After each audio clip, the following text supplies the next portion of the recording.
A hotel in Nashville has canceled a pro-Israel event scheduled to be held next week after allegedly receiving threats from pro-Hamas individuals, forcing the event organizers to find a new venue last minute. A transgender individual has been arrested for threatening and cyberstalking Governor Bill Lee and his wife, and a U.S. District Court judge is allowing a lawsuit against a Tennessee law prohibiting critical race theory in the classroom to move forward in the court system. All of that and more on today's Big Seven. Welcome back to the show, everybody. My name is Adelia Kirchner. I'm one of the writers here at the Tennessee Conservative, and today I'm filling in for Brandon Lewis. You know him, you love him. Don't fret, he will be back. Maybe next week, maybe the week after. I don't know. You'll just have to continue to tune in and get your news about the great state of Tennessee to find out. But before we get started today, be sure to subscribe to our free daily e-newsletter. Just text news to 423-205-5600. Also, follow us on the social media platforms where we have not yet been shadow banned. That includes X, formerly known as Twitter, Gab, Getter, Truth, Rumble, and MeWe. Alright, first story of the day. Pro-Hamas thugs allegedly threaten Nashville hotel staff with violence, leading to cancellation of pro-Israel event. A pro-Israel event scheduled to happen in Nashville next week has been canceled by the hosting hotel, allegedly due to their staff receiving a multitude of threatening phone calls. Ha-Yovel, I hope I'm saying that right, I'm not big on the proper Hebrew pronunciation of things, but Ha-Yovel, a religious ministry located in Israel, was booked to put on an Israel summit at the Sonesta Nashville Airport Hotel. The event has been summarized as the first annual gathering of pro-Israel supporters who unconditionally support Israel's right to be sovereign in the entirety of the land of Israel, including Jerusalem, Judea, and Samaria, and the Gaza Strip, and was meant to educate Christians on fighting anti-Semitism and explain to believers their biblical connection with the Holy Land. According to Ha-Yovel, pro-Hamas thugs started calling the Sonesta just last week with threats of violence for agreeing to host the pro-Israel event. Ha-Yovel marketing director Luke Hilton said that after speaking with local police, the hotel leadership contacted Ha-Yovel, notifying them that they were dropping their contract and that the police were concerned that the hotel, their guests, local businesses, and attendees would be in physical danger due to the threatening nature of the calls and messages they had received. Following the Sonesta's cancellation of the Israel Summit, nonprofit legal group First Liberty Institute sent a letter declaring the hotel's cancellation of the event unlawful discrimination in a place of public accommodation, and calling for the hotel to uphold its contractual obligation to Ha-Yovel. The letter additionally informed the hotel that failure to fulfill Ha-Yovel's contract could result in legal action against the Sonesta and all other responsible parties. And I believe the Israel summit has been just moved to a different location. It's no longer being held at the Sonesta, but it is being held next week still. See, I would give you my commentary on this, but the last time I chimed in on the whole Israel versus Hamas stuff, somebody signed me up for a bunch of pro-Palestine newsletters and submitted an awful AI-generated article to the Washington Post in my name. So I think maybe, like, I'm not scared. It's just maybe I'll take a step back on this one. My opinion's already out on the internet on my own stuff, so it is what it is. Next story. Former religious school student, trans man, arrested for cyberstalking threats against Governor Lee and First Lady Maria. A former student of Christ Presbyterian Academy in Nashville has been arrested and accused of cyberstalking after making threats against Governor Bill Lee and his wife Maria on social media.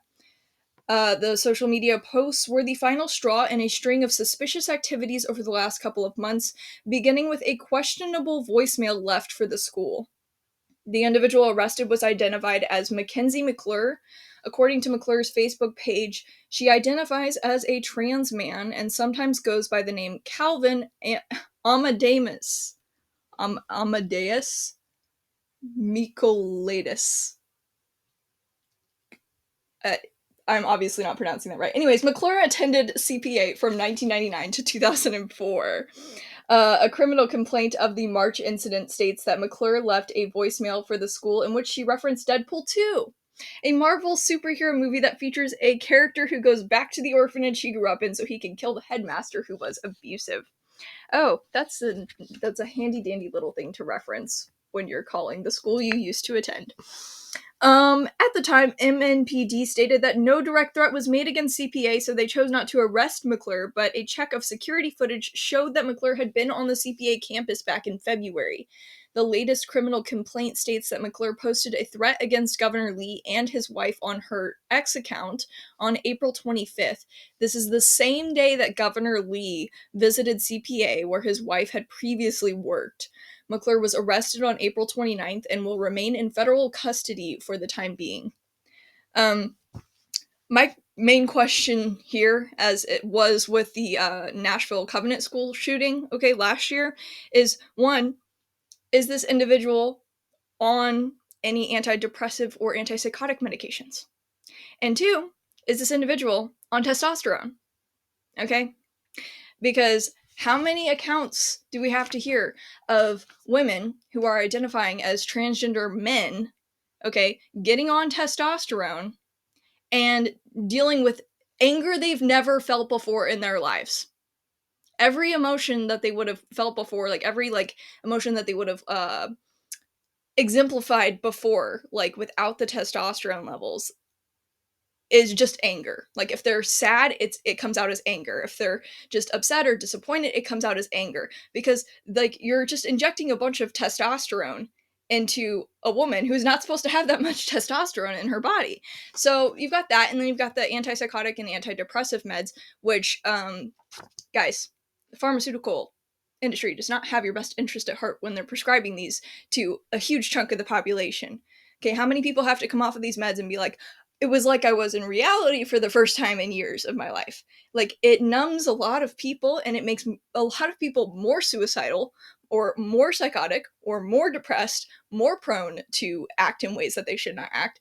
Now, does it help some people? Yes, but it can also have horrible side effects. So my question is, was this woman on any of this stuff when she was making these threats? I just wonder. But yeah, on to our third story for the day. We have appeals court rules Tennessee wildlife officers' warrantless searches of private property are unconstitutional. Wow. Maybe something that should have been done a long time ago. Okay, state game wardens cannot enter private property in Tennessee without a warrant, the state's Court of Appeals ruled last week. The decision puts in check a unique power wielded for decades by the Tennessee Wildlife Resources Agency to secretly patrol and surveil Tennesseans' privately owned lands for potential violations of hunting, fishing, and wildlife laws. TWRA officers don't seek permission from a judge before entering private property, need no supervisor approval, keep no records of their searches, and don't inform property owners. Sometimes donning camouflage or installing cameras to secretly monitor activities based on the suspicions of an individual officer. All you have to do is just search our website for articles on the TWRA. It's just a bit ridiculous. It's clearly a violation. Anyways, this goes on. The blistering and unanimous opinion by a 3-judge panel compared TWRA's tactics to British customs officials who were granted unlimited rights by the King of England to conduct arbitrary searches in the years leading to the Revolutionary War. Abusive actions that would go on to inform the establishment of the U.S. Constitution's Fourth Amendment protecting Americans from illegal government searches and seizures. The judges wrote, the TWRA's contention is a disturbing assertion of power on behalf of the government that stands contrary to the foundations of the search protections against arbitrary governmental intrusions in the American legal tradition generally and in Tennessee specifically.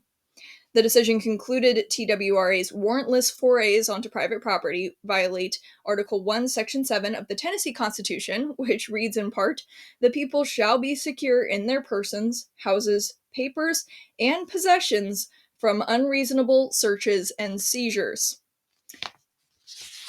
I mean, again, should have happened a long time ago, but we'll take the win.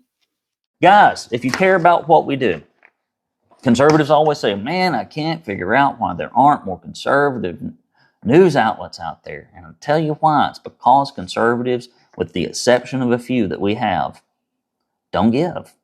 They do not give. They do not get behind conservative candidates. If you're watching this right now, just ask yourself, in the last 90 days, how much money have you donated to a conservative candidate or a publication? If the answer is none or not much, you're not a conservative, because conservatism is something you do. It's not something you feel. Everybody has feelings. It's the doing that gets things done.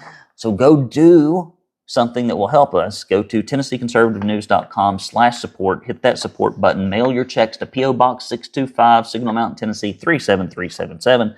That's P.O. Box 625, Signal Mountain, Tennessee 37377. And if you give $50 or more, or a recurring donation of $10 or more, you will get a Proud Tennessee Conservative tumbler and a koozie. And we'll also send you 2 bumper stickers and a directory of your elected officials, which is about 75% Rhino, but you still need to know who they are, so you can contact them. And we get a lot of guys. I mean, we've got some perennial donors that are just fantastic. Every time I get a check from them, I'm like, I am amazed these people continue to support our work. Because most people hit a lick at it, once in a lifetime, feel like they've done a lifetime's worth of work. But we got some stalwarts out there, and if you're one of them, I appreciate you very, very much. We got the Rhino report that's going to be coming out before long, so we can tell you who to vote for or who not to vote for. We're going to tell you who the worst rhinos are in the Tennessee House, the worst rhinos in the Tennessee Senate. We're also going to be issuing a voter guide, and it's going to be Brandon's personal opinion. This is who I'd vote for, and here's who I wouldn't vote for, because I still have my First Amendment rights. I'm sure the Tennessee Bureau of Ethics and Campaign Finance law would like to repeal those for conservative organizations, candidates, and everybody else. But freedom of speech is absolutely enshrined in the Constitution. But Republicans that are rhinos, for some reason, think that has to be curtailed, or that there's some curtailing of it, but there isn't. That's why we have freedom of the press. That's why it is the First Amendment, because our founders knew that if the press couldn't tell the truth about corrupt government, the people would never know. And it's funny that we have a board that wants to stop that. Do give to us. Go to TennesseeConservativeNews.com/support. And one final note, you may be getting an email from me or a text or see something. We got to redo our old website. When I started this thing in 2020, I threw it up in haste. I was just like, oh gosh, they've shut down the schools. They've shut down small businesses. They've shut down the churches. The Republicans. Oh my gosh, what are we going to do? The Republicans have told us that we need to be vaccinated to go into public places and vote for it. Still on the books. They told us that the masks were safe and effective. So I was like in a panic because I knew none of that was true in April of 2020. And so I kept working and finally launched in October of 2020, the Tennessee Conservative News, but we put it on a website that is not really suited for what we do, and it can't handle the traffic, and it can't handle the volume of people that go to it, and many of you may have seen it broke the other day. I don't need that. So if you chip in, it really helps us with the website. So you may get a note about that later, and I appreciate you for listening. Next story is proposed jail in Williamson County to be most expensive in Tennessee, requiring substantial debt or property tax increase. A proposed adult jail in Williamson County will be the most expensive in the state and possibly require a property tax increase. According to our sources, if the county borrows the money for the juvenile justice complex, which includes an adult jail, it will require a substantial increase in debt for a county that has seen its overall debt essentially double over the last 5 years, from $666 million to $1.2 billion. According to one Williamson County commissioner who talked to the Tennessee Conservative, if all of the money is borrowed for all of the capital projects within the county this year, the county's debt will increase to $2 billion by next year. As it stands right now, the county will pay $80 million in interest payments on the debt it has already incurred as part of this year's budget, with the interest payments increasing to $100 million in 2025. Commissioner Barbara Sturgeon said, "I don't see how the county could possibly pay for a $325 million capital project without a tax increase. We should review the project for cost savings in order to minimize the impact on taxpayers." The adult jail alone is projected to cost nearly $190 million, more than any jail built to date in Nashville, Knoxville, or Memphis.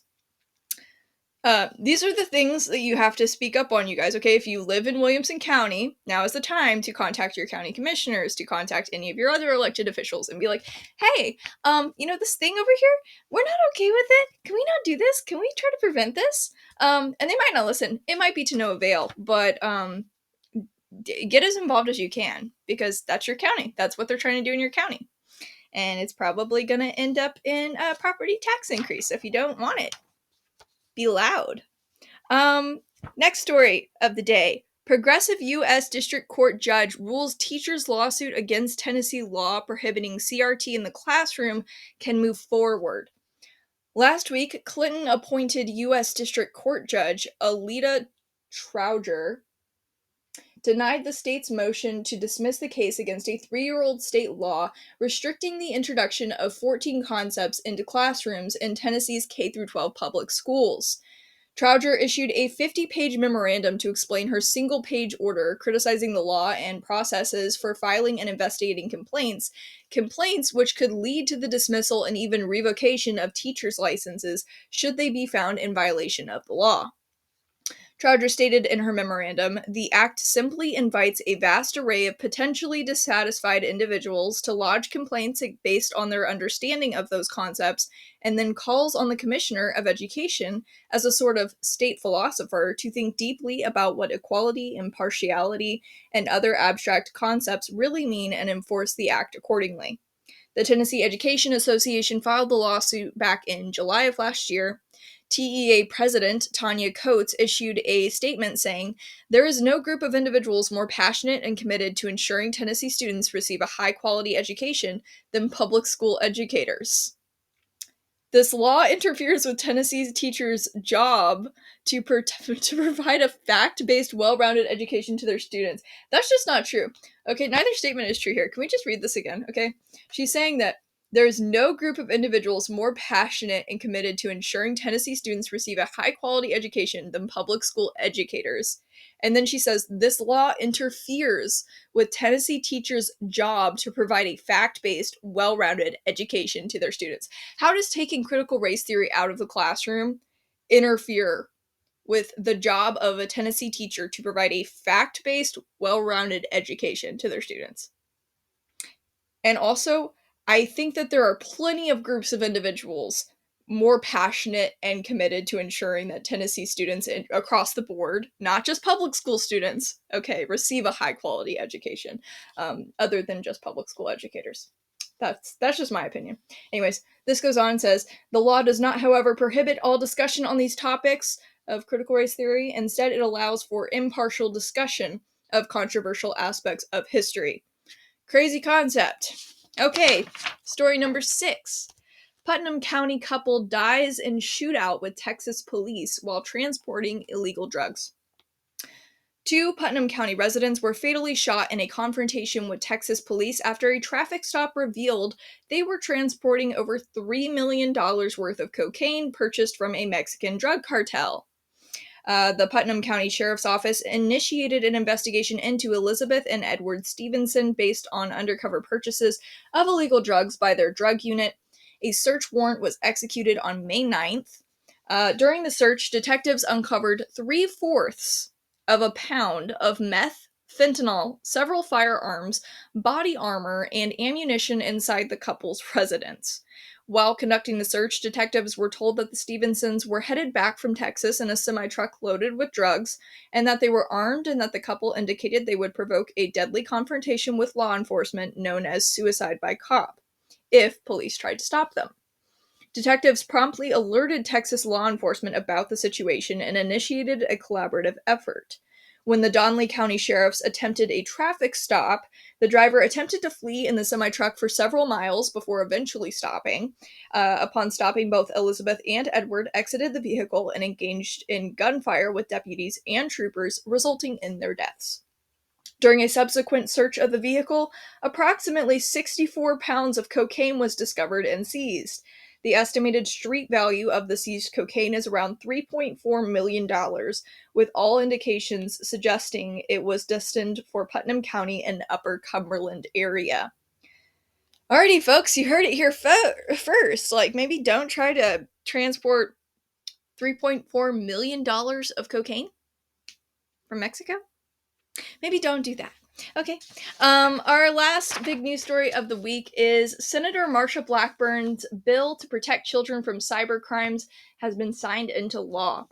A bill sponsored by U.S. Senator Marsha Blackburn that was recently signed into law aims to create a streamlined process for how online companies handle sexual exploitation of minors, and will also increase penalties for companies that do not comply with reporting.